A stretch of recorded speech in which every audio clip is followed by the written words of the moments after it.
공중보건 정책에 대해서 주로 할 건데요. 그 한미 FTA를 반대하는 거에 대해서는 여러 가지 이유가 있죠. 각자가 반대하는 이유가 여러 가지가 있을 겁니다. 종류가 여러 가지가 있을 텐데, 저는 개인적으로 이 자유무역이라는 거의 논리에 맞지 않는 여러 가지 것들이 있는데, 그거를 이 자유무역이라는 논리 안으로 다 쑤셔 넣어가지고, 한 나라의 이제 국가가 행할 수 있는 주권적인 그런 행태를 굉장히 제약시키는 그런 협정이라는 데에서 저는 개인적으로 가장 큰 문제의식을 느끼고 있고 반대를 하고 있습니다. 쉽게 말해서, 이렇게 얘기하니까 너무 얘기 어렵죠? 쉽게 말해서, 그야말로 한 국가나 이 국가 간의 이제 뭐 어떤 분쟁을 해결하고 이런 부분에 있어서 논리가, 여러 가지 논리가 있는데, 자유무역협정, 한미 자유무역협정은 그야말로 장사치들의 논리만이 가장 큰 우월한 논리로만 인정받고 그 외의 다양한 가치는 전혀 고려의 대상이 되지 않는 그러한 협정이라는 데서 제가 반대를 하는 거거든요. 이렇게 얘기하면 장사치를 비하하는 거냐, 뭐 이렇게 얘기할 수도 있는데 장사치를 비하하는 건 아니고, 이제 장사하는 데는 장사치의 논리가 가장 중요하죠. 근데 장사치의 논리가 중요하지 않은 부분들이 영역들이 많이 있습니다. 특히 이런 국가의 공공적인 정책들은, 이렇게 사고 팔고 있어서 누가 더 이득이 남냐 이런 것보다도 국민들에게 어떻게 해가 되고, 건강에 어떤 해가 되고, 이런 것들이 되게 중요한데, 그런 논리는 전혀 설 자리가 없어지는 협정이 되는 것이죠. 그런 공공정책도 또 종류가 여러 가지가 있을 텐데, 오늘 저는 구체적으로 건강과 관련된, 그리고 환경과 관련된 그런 공공정책이 어떻게 한미 FTA 내에서 굉장히 제약을 받는가, 이런 부분들에 대해서 간단하게 말씀을 드릴 겁니다.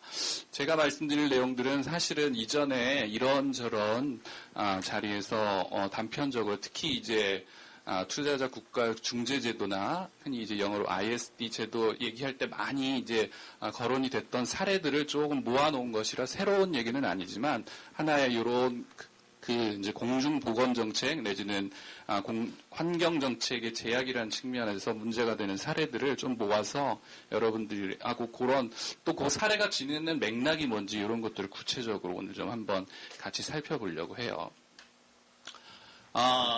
사실 한미 FTA와 건강 하면은 크게 많이 이슈가 됐던 건 여태까지는 우리나라의 건강보험제도가 굉장히 크게 문제가 될 것이다. 그리고 약가가 굉장히 약품 가격이 되게 올라가서 약 사 먹기가 되게 힘들 거다, 이런 얘기가 많이 됐어요. 물론 사실입니다. 그리고 그 부분에 대해서는 아마 다음 강의 우석균 선생이 더 이제 심도 있게 말씀을 해주실 텐데요. 사실 우리 국민의 건강 입장에서는요, 이런 것보다 더 중요한 국가 정책이 있어요. 뭐냐면은 사실 건강보험이나 약 먹는 거는 병든 사람이 치료하기 위해서, 그렇죠? 병든 사람이 치료할 때 보다 부담 없이 그리고 싸게 치료하기 위해서 국가가 펴는 정책이잖아요. 근데 건강하려면 병이 안 걸리는 게 더 좋죠. 그렇죠?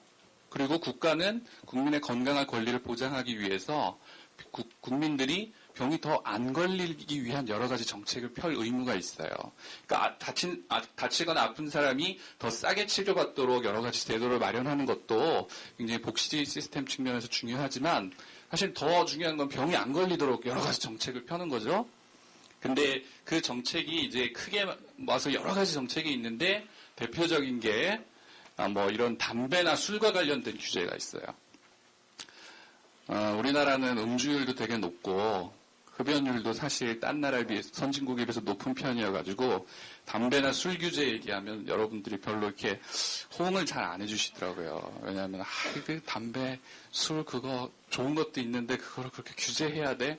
라는 측면에 이제 마음들을 많이 가지고 계신데, 사실은 건강하고 관련해서 굉장히 해로운 물질이죠. 담배는 굉장히 가지가지 질병을 많이 일으키고 몇십 가지 암의 발암물질이기도 한 그런 물질이고, 또 술도 사실은, 술은 담배는 백해무익한 거고요. 좋은 게 하나도 없는 거고, 술은 사실은 적정 음주, 다운표 쳐서 적정 음주를 하면 더 건강에 좋기도 하지만, 적정 음주가 하기가 되게 사람들이 어려워서 다들 과음을 해서 건강을 해치게 되는 그런 물질인데, 그런 이제 담배나 술을 적절히 규제하는 정책이 굉장히 중요합니다. 이런 걸 포기하면 국가가 국민들의 건강에 대한 그 의무를 포기하는 거죠. 그 다음에 이제 또 중요한 것이 유해 물질. 우리 몸의 건강에 파하게 되는 건요, 굉장히 요즘에 들어서 한국에도 그런 이제 관심들이 많이 늘어나고 있지만, 사실 우리 주변에 가지가지 화학물질들이 많습니다. 그 화학물질뿐만 아니라 사실은 뭐 물리적 물질, 방사선, 요즘에는 그 핵 방사선 문제. 일본 작년 그 핵발전소 사고 때문에 방사선에 대한 관심도 증가했지만, 뭐 방사선이 이런 물리적인 문제라든지 아니면은 세균 같은 이제 생물학적인 여러 가지 거든지 이런 것들이 많이 있는데, 특히 이제 기업이 생산하는 여러 가지 것들 중에 중요한 게 인간의 인체에 굉장히 해로운 화학물질들이 많습니다. 1년에도 사실 몇만 가지 새로운 화학물질이 개발되고 있어요. 근데 그게 다 테스트되고 있지 않거든요. 테스트된다는 건 뭐냐면 그게 인체에 해로운지 안 해로운지 다 테스트돼서 상품으로 출시되는 게 아니에요. 그냥 몇 가지 기본적인 실험만 해서 출시되고 그게 더 광범위하게 쓰이고, 이러다 보니 어떤 결과가 있습니까? 얼마 전에 굉장히 큰 사회적 문제가 됐던 것처럼 가습기에다가 첨가하는 물질. 그거 뭐 사실 테스트도 안 하고 이렇게 첨가해서 하면 될 줄 알고 했는데 그걸 흡입하고 많은 분들이 심한 경우에 사망까지 이르고 폐렴에 많이 걸려서 또 굉장히 고생을 하시고 그러셨는데, 그건 일예에 불과하고 사실은 그것보다 더 위험한 거는 굉장히 만성적으로 오랫동안 몸에 쌓여서 나중에 한 10년, 20년 지나서 암을 일으키는 발암물질들. 이런 거는 당장 효과가 나타나지는 않거든요. 그 화학물질에 우리가 일상적으로 쌓여 있다 보면 그거는 이제 옛날에 제가 얘기하다가 딴 데로 많이 샌다는 건데, 옛날에 그 조선시대나 이런 외국에 그 뭔가 이제 정치적으로 권력 관계에서 다툼이 있을 때 정적을 암살하기 위해서 많이 쓰던 게 비소라는 독이 있어요. 들어보셨어요? 비소라는 독이 있는데 그건 뭐냐면은 그걸 먹으면 당장 죽지는 않아요. 뭐 그걸 먹으면 당장 죽지는 않는데 조금씩 밥에다 타서 먹이면 몸 안에 그게 차곡차곡 쌓이는 거죠. 그래서 신경 같은 게 마비되고 나중에 이제 굉장히 오랜 시간이 지난 다음엔 죽었는데, 사람들이 굉장히 오랜 시간에 걸쳐서 죽으니까 야 그것 때문에 독살됐다는 생각은 못 하는 거죠. 사실은 독살인데 그런 식으로 많이 죽였다고 해요, 역사적으로 보면.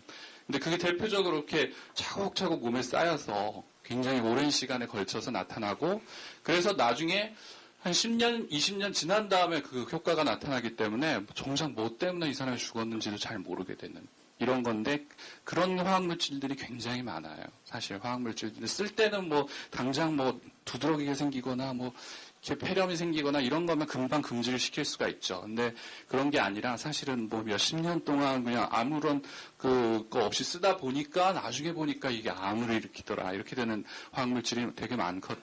근데 하여튼 그런 물질을 잘 규제하는 거, 사전적으로 효과가 뭐 다, 뭐 위험성이 다 밝혀진 다음에 규제하는 건 소용없어요. 그렇죠? 몇만 명 다 죽은 다음에 해봤자 뭐 합니까? 그야말로 소위 꾼 외양간 고치는 거죠. 그런 규제가 굉장히 중요하고, 그 다음에는 이제 또 우리 몸의 건강에 되게 중요한 게 식품입니다. 식품. 먹는 거. 특히 이제 요즘에 먹는 거는 가공식품들이 많잖아요. 가공식품들이 많으니까 아주 1차적으로는 식품에 이런 뭐 세균 같은 게 들어가서 식중독을 일으킨다든지 이런 거를 규제하는 게 중요하지만, 2차적으로는 요즘 이제 많이 문제가 되는 건 뭐냐면 흔히 정크푸드라고 하는 거 있죠. 그러니까 이것도 뭐 당장 먹어서 뭐 식중독이 나거나 이런 거는 아닌데, 입에는 단데 먹고 나면은 차곡차곡 몸에 그게 쌓여가지고 비만을 일으키고, 그 다음에 나중에 그래서 그게 진행돼서 심장병을 일으키고 중풍을 일으키고 뭐 이런 음식들, 대표적으로 이제 뭐 패스트푸드나 이런 것들, 그리고 굉장히 과당이 많이 들어간 드링크류, 뭐 이런 탄산음료들 이런 거 많이 얘기하잖아요. 그것뿐만이 아니라 굉장히 사실은 건강에 좋지 않은 식품이나 음식이 많습니다. 그런 것들을 적절히 규제하는 것들 또 굉장히 중요한 영역이고요. 그 다음에 이제 환경적 측면에 보면은 유해 산업을 규제하는 게 되게 중요하죠. 뒤에서 이제 예를 보겠지만은 어떤 기업이 기업의 영업행위를 하면서 주변 환경을 훼손시키고 막 폐수를 배출시킨다든지 아니면은 뭐 산림을 굉장히 훼손한다든지 그래서 환경을 훼손시키고 거기서 더 나아가서는 그 기업의 어떠한 영업행위가 전체적으로 사람의 건강까지 해줄 주는 그런 산업이 있다면 그 산업을 적절히 규제하는 것 그것도 굉장히 중요한 것입니다. 이것 말고도 하여튼 사람이 병에 걸리지 않게 하기, 한 나라의 국민의 병에 걸리지 않게 하기 위해서 한 국가가 취할 정책들은 굉장히 많은데 대표적으로 이런 영역들의 정책이 굉장히 중요해요.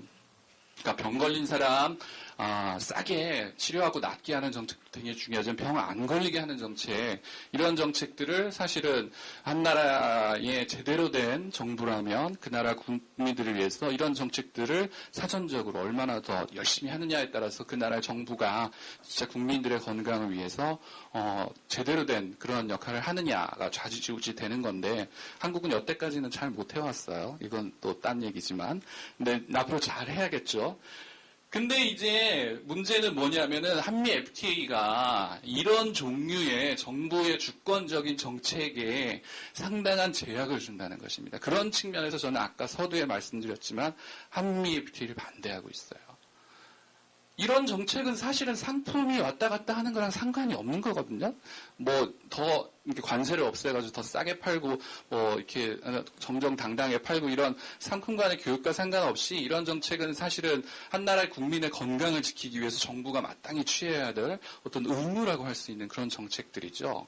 그리고 이거는 당연히 하지 않으면 그 정부가 그 나라의 국민으로부터 탄핵을 받아야 되는 이러한 종류의 정책을 할 수 있는데 문제는 한미 FTA는 이러한 상품과 어쩌면 상관이 없어 보이는 정책조차도 단순한 장사치의 논리로만 판단을 해서 이러한 그 정책이 그 나라의 국민에 얼마나 해가 되고 득이 되는지는 전혀 고려의 요소가 되지 않은 채 그것이 상품 교역에 있어서 정당한 대우를 했느냐 안 했느냐 여하에 따라서 제약을 받는다는 거예요. 말도 안 되는. 전 인류의 역사상 이러한 정도로 장사치의 논리가 횡행하고 가장 우월적인 지위를 차지했던 때는 없었던 것 같아요. 이런 정도까지. 그러니까 국민의 지키기 위한 이런 어떤 주권적인 정책까지도 장사치의 논리에 따라서 맞느냐 안 맞느냐에 따라서 결정이 된다는 거고 그에 따라서 한 나라가 국민의 건강을 보호하기 위해서 펴는 정책을 할 때마다 고민하고 이거 해도 될까? 걱정하게 되고 이렇게 만든다는 것이죠. 근데 이렇게 얘기하면 여태까지 여러분들도 많이 들었겠지만 정부는 그렇게 얘기해요. 그거 괴담이다. 괜히 공공정책은 한미 FTA의 대상이 아니다. 협정문에 분명히 제가 이제 자료로 나눠드린 걸 보면 그 조항이 있긴 있어요. 그래서 이 한미 FTA 협정 자체는 몇 가지에 대해서는 예외되는데 그 중에 이제 공공정책도 한 나라의 뭐 국방과 안보와 뭐 하여튼 건강과 뭐 이런 걸 위한 공공정책은 적용되지 않는다. 뭐 이런 한미 FTA 협정을 뜯어보시면 알겠지만 번역된 말이 너무 어려워서 보셔도 이게 무슨 말인가 할 텐데 하여튼 주요 내용은 그런 협정문의 내용이 있고 그걸 제가 자료에 실어놨는데요. 그렇게 얘기하면서 그건 괴담이다. 공공정책은 전혀 한미 FTA의 그 적용 대상이 아니다. 이렇게 얘기하는데요. 그런 정부의 말이 거짓말은 아니에요.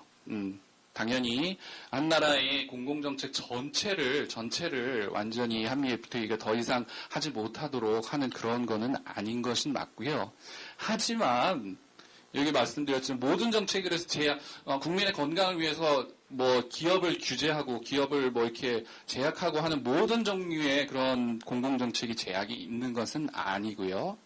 하지만 이러한 경우에 문제가 될 수 있다고 거기에 단서 조항을 달아놨습니다. 그래서 여러 선생님들이 특히 ISD와 관련해서 여러 가지 강연을 해주신 여태까지 여러 전문가 선생님들이 말씀해 주셨지만 한미 FTA의 특징은 큰 틀을 이렇게 얘기해놓고 거기에 단 뭐뭐는 아니다. 단 뭐뭐는 아니다 이런 건 되게 많거든요. 근데 공공정책의 경우라도 단 이러하면 문제가 될 수 있다라고 얘기했는데 그러한 것들이 그러니까 차별적 방식으로 영어로 이퀴터블 하지 않은 차별적 방식으로 그러니까 그 나라 기업에게 쓰는 정책 다르고 뭐 미국 기업에게 쓰는 정책 다르고 이렇게 차별적인 방식으로 공공정책이 이루어지든지 아니면 공공정책으로 인해서 누군가 그 어떤 기업이 손해를 봤는데 투자자가 그 손해에 대해서 신속하고 적절하고 효과적인 보상을 하지 않았다든지 국가가 그거를 무슨 정책을 펴가지고 그걸로 인한 피해가 기업한테 갔는데 그 기업에 그만큼 피해가 갔다는 걸 이제 보상을 해야 된다고 얘기를 하거든요. 근데 그런 보상을 취하지 않았다든지 아니면은 최소 기준 대우를 하지 않았다든지 최소 기준 대우라는 것은 그 외국 기업과 한국 기업 간에 전체적으로 아까 이제 차별적 방식으로 하지 않는 것과 더불어서 이제 최소한의 그 합리적인 그런 그 어떤 절차나 아니면 대우를 해줬느냐 이런 거에 따라서 이런 거를 하지 않으면 공공정책도 문제가 될 수 있다 이렇게 얘기하고 있어요. 그러니까 결론적으로 그렇죠. 정부 말도 맞긴 해요. 공공정책은 그 ISD의 뭐 중재 대상이 아니고 전체적 한미 FTA와 관련이 없다라는 말도 틀린 말은 아니죠.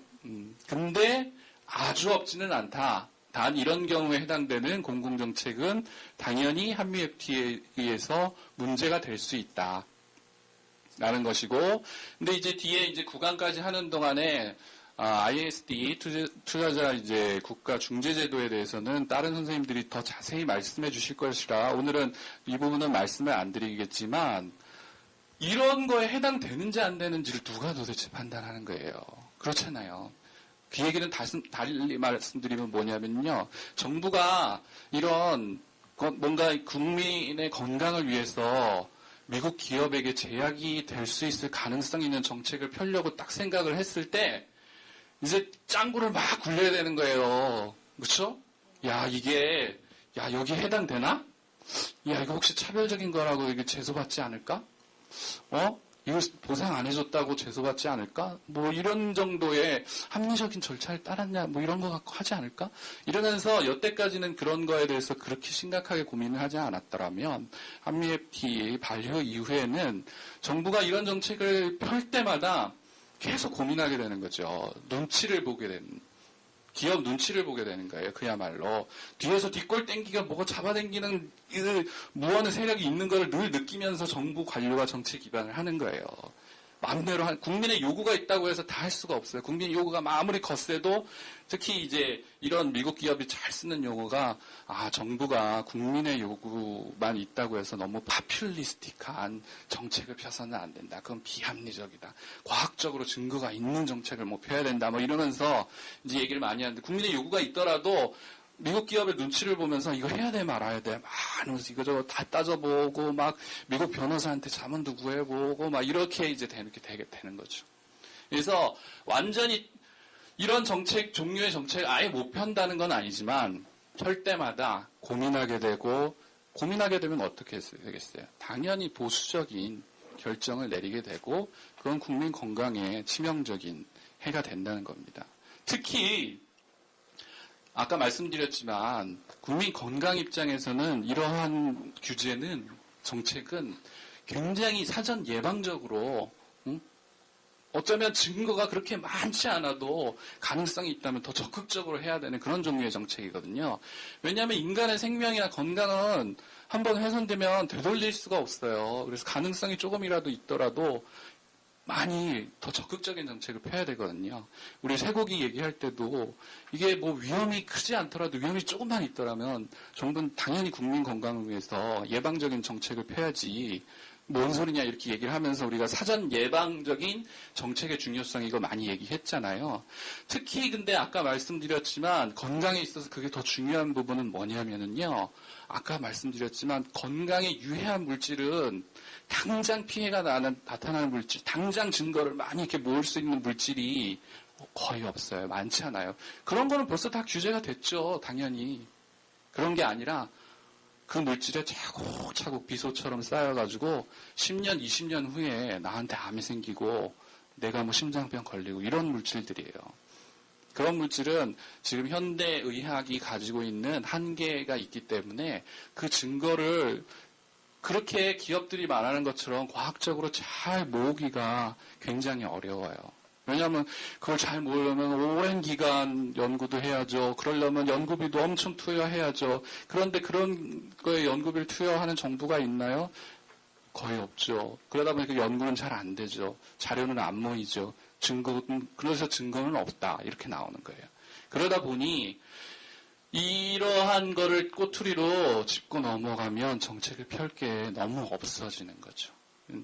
그렇기 때문에 사실은 역사 속에서 뭐 이 얘기도 아주 잘 알려진 사실이지만 역사 속에서 이러한 사전 예방적인 정책을 모편으로 해서 엄청난 재앙이 왔던 역사는 우리가 수도 없이 경험하고 있어요. 기업들의 입김 때문에 사실은 굉장히 일찍 이거의 위험성이 알려졌음에도 불구하고 기업이 그 증거 있어? 내놔봐라고 계속 하다 보니 정부가 증거 없어라도 하다 보니 그동안 몇십만 명이 죽어나는 대표적인 사례는 성면이죠, 성면.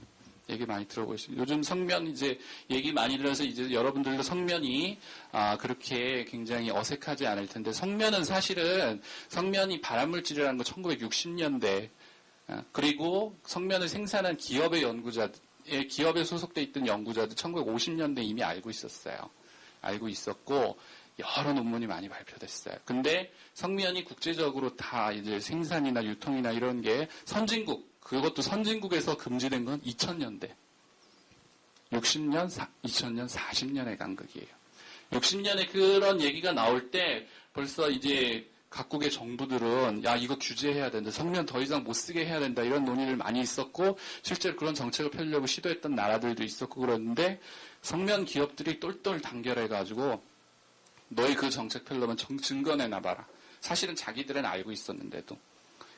그게 내부 자료가 폭로돼가지고 나중에 이제 미국에서 성면으로 안 걸린 사람들이 손해배상 청구 소송을 막 대규모로 해가지고 그 과정에서 성면 기업이 아주 부도덕하게도 사실은 그 위험성을 알고 있었음에도 불구하고 오히려 적반하장으로 정부한테 증거 있으면 내놔봐 이랬던 게 내부 자료가 폭로가 돼가지고 알려진 건데 사실은 그게 다 알고 있었음에도 불구하고 성면 기업들은 너희들 그게 암에 걸린다는 증거 있으면 내놔봐. 그럼 우리도 뭐 철수할게 시장에서 계속 그렇게 해왔다는 거죠.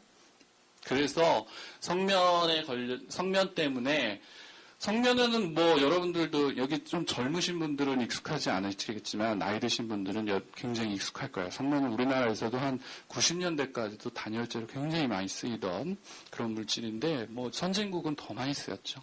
그래서 이 성면이 40년 동안 이 규제되지 못함으로 인해서 암에 걸려서 죽은 사람들의 추계가 뭐 100만 명 정도예요.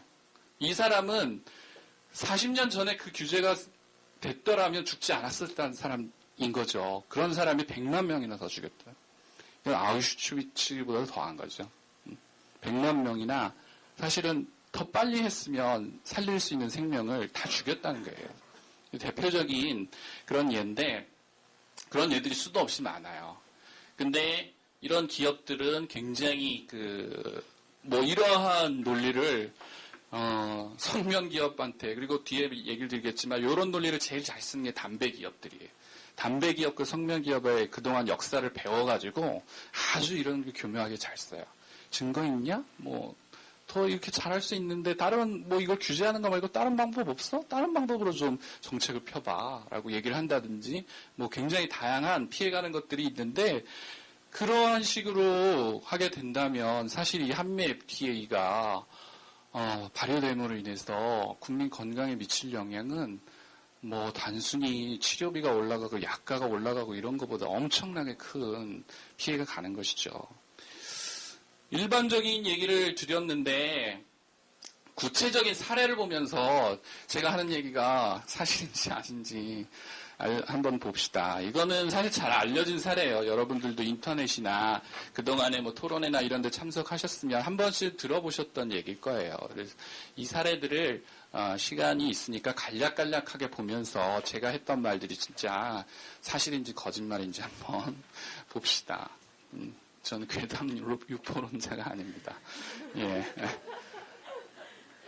필립 모리스단의 호주 정부 분쟁은 최근에 언론에 많이 났었죠. 필립 모리스사는 여러분들도 잘 아시는 아주 큰 다국적 그 담배 회사입니다. 담배 회사. 말보로죠. 말보로를 생산해내는 아주 유명한 담배 회사고, 이 담배 회사가 호주 정부가 특정한 금연 정책을 펴려고 했을 때 이것이 어떤 그 미호주 간의 FTA와 정면으로 배치된다. 미호주가 아니군요. 뒤에서 설명드린 하여튼 FTA가 정면으로 배치된다. 이렇게 해가지고 이제 ISD를 걸었고요. 아직 결과는 안 나왔는데 걸려 있는 상태고, 그 다음에 에틸사라고 해서 특정한 유해 물질을 생산하는 그러한 이제 회사인데요. 여기가 캐나다 정부가 이 유해 물질을 규제하려는 정책을 펴려고 했을 때 또 ISD를 걸어가지고 이 정책을 무화시켰던 그런 정책이고요. 그 다음에 카길사 대 멕시코 정부 분쟁은 이건 카길이 만들어내는 유해 식품에 대해서 멕시코 정부가 규제하려고 했을 때 또 걸어가지고 못하게 만들었던 사례고, 그 다음에 요거 두 개는 아직 이제 해결이 안 돼 있는데 둘 다 이제 광산. 유해물질 굉장히 내뿜어내서 환경뿐만 아니라 주변 지역 주민 건강까지도 굉장히 큰 피해를 줬던 광산에 대해서 규제하려고 했을 때, 그리고 규제가 아니라 어떤 손해배상이 됐을 때 거기에다가 ISD를 넣은 그런 예예요. 각 예에 대해서 조금씩 살펴보고 마치겠습니다.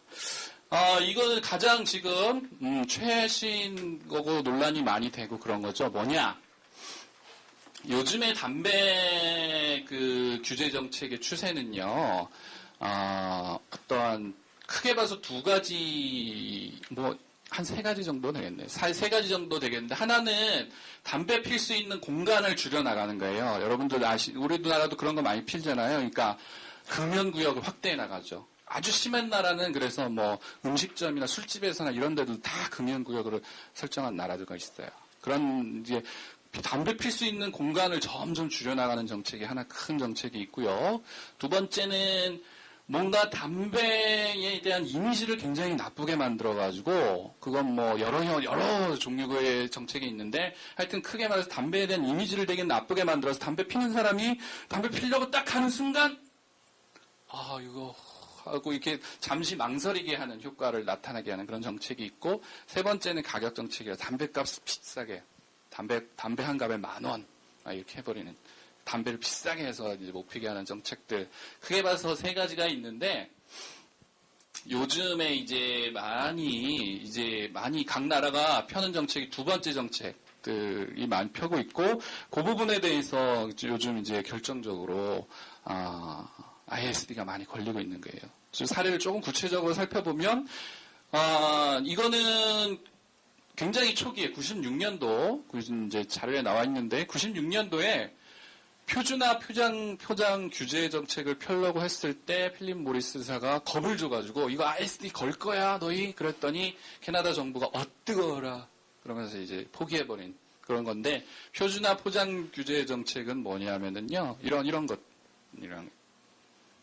뭐가 달라요? 여러분들이 알고 있는 담배값이랑 아무것도 없죠? 뭔 담배인지 모르겠죠? 상표가 없어요. 상표가 없어서 그냥 일정한 색깔이나 이런 걸로 이제 담배 포장을 하게 만드는. 이게 왜 중요하냐면은요, 요즘에 담배 회사의 마케팅 전략은 뭐냐면요, 물론 제3세계는 다르지만 선진국에 펴는 담배 마케팅 전략은요, 담배에 대한 이미지를, 그러니까 금연 정책 취하는 사람이 이미지를 나쁘게 만들려고 정책을 피고, 담배 회사는 담배에 대한 이미지를 좋게 만들려고 광고를 하고 이렇게 해요. 그러니까 뭐냐면은 요즘에 이제 제1세계 선진국에서 담배 마케팅 전략은 주로 주 타겟이 젊은 층 여성이에요. 젊은 층 여성인데, 왜냐하면 이제 담배가 해롭다는 거 많이 알려지니까 남자들이 담배 많이 끊고 막 이러는데, 젊은 층, 청소년 또는 여성에 타겟팅을 해가지고 이미지를 어떻게 만드냐 하면은 담배 피는 여성은 자유로운 여성, 뭔가 해방된 여성, 뭐 이런 이미지를 이제 심어주는 거예요. 광고에 그래서 옛날에 필립 모리스나 이런 데 광고 이미지는 담배 피는 남성 마초적인 이미지, 카우보이 모자하고 딱 하고 뭐 아니면 우리나라 쪽에서는 그 누굽니다. 영웅 본색에 나왔던 주윤바 이런 아저씨들이 다 꼬나물고 이렇게 굉장히 마초적인 남성 이미지, 이 담배를 피면 굉장히 그 남성 호르몬이 증가할 것 같은 그런 이미지를 줘가지고 그걸 사게 만드는. 사실 말보로 사는 사람들 그런 이미지 때문에 사는 거 아니에요? 물론 담배 맛이 더 좋다고들 우기시긴 하던데 그런 이미지를 사는 거라고. 그리고 여성에게는 대표적인 게 어느 회사냐 갑자기 이름이 생각이 안 나는데 하여튼 특정 이제 버지니아 슬림인가? 그거는 고담배를 피는 여성은 그런 해방적인 여성, 자유신 여성, 자유로운 여성 뭐 이런 식의 이미지를 광고를 해가지고 그리고 또 이렇게 굉장히 그 아름다운 여성이 가는 손가락으로 이렇게 탁 핀을 해가지고 그 담배를 피는 여성은 상당히 세련되고 뭔가 이런 이미지를 주입시키는 거예요. 그러니까 그거는 뭐냐면은 이러한 담배의 그 이름, 말보로 내지는 무슨 버지니아 슬림 이런 이름이 어떤 이미지를 연상되도록 하고 그 이미지를 자기가 구매하도록 만드는 효과죠. 근데 이렇게 팔면 어떻게 되겠어요? 이렇게 이게 무슨 담배인지도 모르고 그렇게 되는 거잖아요. 그래서 이런 식의 담배값으로 해서 깍을 해가지고 팔아라 라는 한 정책들을 선진국에서 이렇게 시도하려고 많이 하거든요. 캐나다에서도 이걸 하려고 했던 거고. 그랬더니 이제 필립 모리스가 너희 ISD에 걸 거야. 엄청난 액수야. 그랬더니 캐나다 정부가 이때는 아예 정책을 못 폈어요. 뜨거라. 그러면 안 할게. 봐줘. 안 할게. 철수시킨 거죠. 그 다음에 이제 우루과이 정부나 또 지금 현재 호주 정부나 이런 데서 또 여러 가지 것들이 문제가 되는데, 싱글 프레젠테이션 정책이라는 건 뭐냐면, 한 담배 회사에서 한 담배만 팔게 하는. 가령 뭐냐면은, 필립 모리스는 말보로만 팔아. 그리고 담배 인상 광고는 가령 레종만 팔아. 이렇게 한 담배 회사당 한 상표의 담배만 팔게 하는 거예요. 여러 종류 이렇게 바꿔서 하는 게 아니라. 그런 거에 대해서도 이제 ISD가 걸려있고, 그 다음 포장지에 한국도 이런 거를 이제 도입하려고 하는데, 외국 여행 가신 분들은 외국 여행 가서 외국에서 담배 사보신 분들 느낀 분들도 있을 텐데, 외국에서 담배 사면 담배 가게 이렇게 담배 피면서 죽어가는 사람들 사진 이렇게 폐암 이만큼 걸린 사진, 그리고 이에 무슨 암 걸린 사진 이런 걸 담배 가게에다 붙여놔서 되게 뭐랄까요, 무섭게 만들어놔서 이렇게 많이 하거든요. 그런 이미지 플러스 통계 그래프도 담배 피면 이만큼 많이 죽어요. 이런 것까지 이제 하려는 정책들. 그 다음에 이제 이 퍼센테이지도 문제가 되는데, 가령 담배 가게 반만 위험 광고를 하게 하는 거는 괜찮지만, 이런 80%까지, 그러니까 거의 전체의 담배 값을 이런 위험 광고로 다 도배를 하게 하는 그런 정책이라든지, 이런 정책을 우루과이 정부나 아니면 호주 정부나 이런 데서 지금 하려고 하고 있는데요. 이게 다 ISD에 걸렸어요. 지금 그래서 다 걸려가지고 지금 아직 결론은 안 났는데 지금 중재 회부돼가지고 계속 중재 과정을 펴고 있거든요. 이런 것들 그러다 보면 이런 것들이 걸렸다는 걸 다 알게 되잖아요. 그러면은 한국 정부는 어떠겠어요? 한국 정부도 금연 정책을 뭔가 필 때 우리가 펴는 금연 정책이 이런 거 걸리지 않을까 계속 고민을 하게 되는 거예요. 물론 칼자루는 저쪽이 진지이긴 했죠. 뭘로 걸지는 우리가 모르죠. 쟤네들이 수틀리면 거는 거고, 쟤네들이 안 걸 수도 있는 거죠. 당연히 한국 정부가 굉장히 강력한 금연 정책을 폈는데도 저쪽이 안 걸 수도 있어요. 그거는 저쪽에 칼자루를 줬으니 어떤 정책은 걸고 어떤 정책 안 건다 얘기할 수는 없지만, 근데 한국 정부는 여하간에 이거 걸릴 수도 있어. 뒷골 땡겨 이러면서 고민을 하게 되는 거죠. 빨리 해야겠네요. 이게 대표적인 화학물질 규제 정책인데, 그 MMT라는 거는요, 자동차 운전하시는 분들은 휘발유에 섞는 물질이에요. 휘발유에 섞어서 옥탄가를 높여가지고 연소를 잘 되게 해서, 이 기업의 주장은 그래서 이제 환경 오염도 줄이고 많이 이제 효율도 높이고 연료 효율도 높이고 그래서 꼭 첨가해야 되는 첨가 물질이다. 이렇게 얘기하는데 이 부분에 대해서 이게 굉장히 건강에 위험하다. 여기 MMT라고 하는데 망간이라는 유해 중금속이 들어가 있기 때문에 그 망간이 인체에 굉장히 미치는 해가 많아요. 그래서 이걸 규제하려는 정책을 캐나다에서 펴려고 했는데 여기에 또 이제 이 에틸사는 한번 이 MMT라는 그걸 만들기 전에는요, 납은 아시죠, 여러분? 납땜할 때 쓰는 거. 납을 이 휘발유 첨가제로 써가지고 70년대까지 써가지고 많이 팔았었어요. 근데 납을 휘발유에 써서 팔았더니 연소된 게 납이 다 대기 중에 가가지고 그걸 어린아이들이라든지 임산부를 유사하는 사람들이 다 납을 취하게 돼서 납 농도가 굉장히 높아지고 특히 어린이들 같은 경우 굉장히 발달장애나 이런 걸 일으켰다는 연구 보고가 굉장히 많이 나가가지고 결국 납 들어간 이런 휘발유 첨가제는 시장에서 회수한 엄청난 규제가 돼서 이런 전력을 갖고 있었던 회사인데 그걸 이제 회수한 대신에 이런 물질을 만들어가지고 판 거죠. 근데 이것도 사실은 건강에 위해하다는 그러한 게 대해서 캐나다가 이거를 하려고 했는데 또 아이스트 걸렸죠. 캐나다 정부는 또 취소했어요. 캐나다 정부는 한번 걸린다 그러면은 취소하는 게 특기인 것 같아요. 이것도 취소했어요, 결국. 취소하고, 근데 취소한 걸로 끝나지 않았어요. 야, 취소하고 우리 손해봤으니까 배상해. 그래서 배상액도 물었어요. 취소했는데도 물를게 했는데도 배상을 물어버린 거지. 그간에 이제 손해가 있었다 이렇게 돼가지고. 근데 이때 주요하게 논리를 편 게 얘네들이 이 MMT가 해롭다는 증거를 너희가 대봐 이렇게 얘기를 한 거예요. 사실 이게 나온 지 얼마 안 돼가지고 시장이 유통된 지 얼마 안 돼가지고 연구나 이런 게 많이 안 되지. 해롭다라는 연구들이 좀 많이 있긴 있는데 그렇다고 결정적으로 해롭다라는 증거가 또 많은 건 아니었거든요. 그랬더니 그걸 약점을 쥐고 가서 이게 해롭다는 거 너희가 증명해봐 막 이런 식으로 해가지고 증명을 못 해가지고 패소하게 됐던 거죠. 패소하기 아니라 이제 정부가 우리가 이거 끝까지 가봤자 손해되겠다 해서 한 거예요. 진짜 빨리 하겠습니다. 이거는 많이 알려진 건데 이거는 이제 카길이 만드는 옥수수, 아까 박상표 선생님 말씀하셨는데 카길은 미국에서 옥수수를 엄청나게 대량 재배해갖고 옥수수를 막 가공해가지고 굉장히 고당도 시럽을 만들어내요. 고당도 시럽. 당분이 굉장히 높은 시럽이고 이건 자연 상태에 있는 물질이 아니에요. 그렇기 때문에 굉장히 단맛이 조그만 양도 굉장히 단맛을 많이 내지만 건강 측면에서 보면 건강이 되게 해로운 거죠. 건강이 되게 해롭고 이런 것들을 단맛을 내는데 첨가제, 감미료로 굉장히 많이 사용한 드링크류에 그렇게 많이 사용하는데 멕시코 정부가 이거에 대해서 금지한 것도 아니고 가격 정책을 핀 거예요. 아까 이렇게 유해 물질 펴는 거는 아예 금지하는 것도 있지만 금지하는 게 너무 반발이 셀 것 같으면 가격 정책을 펴요. 가격을 좀 올려서 비싸게 받는 이렇게 하면서 이런 거 들어간 거는 20% 정도 올려서 소비세를 해서 받겠다라고 했더니 이걸 또 걸었어. 졌어. 이만큼 했어요.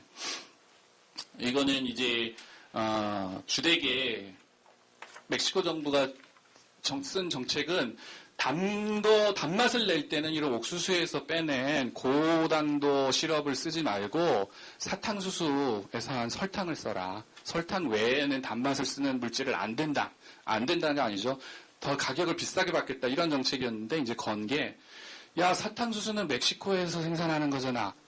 너희들이 생산한 거는 가격을 낮게 받고 우리가 생산한 거 20%를 올려? 차별적이야. 이런 식으로 이제 건강 얘기는 쏙 빼고 이게 건강이 사실 해롭기 때문에 정책을 편 건데 건강 얘기는 쏙 빼고 이거 차별적인 정책이잖아. 그래가지고 이제 됐던 이런 얘기들.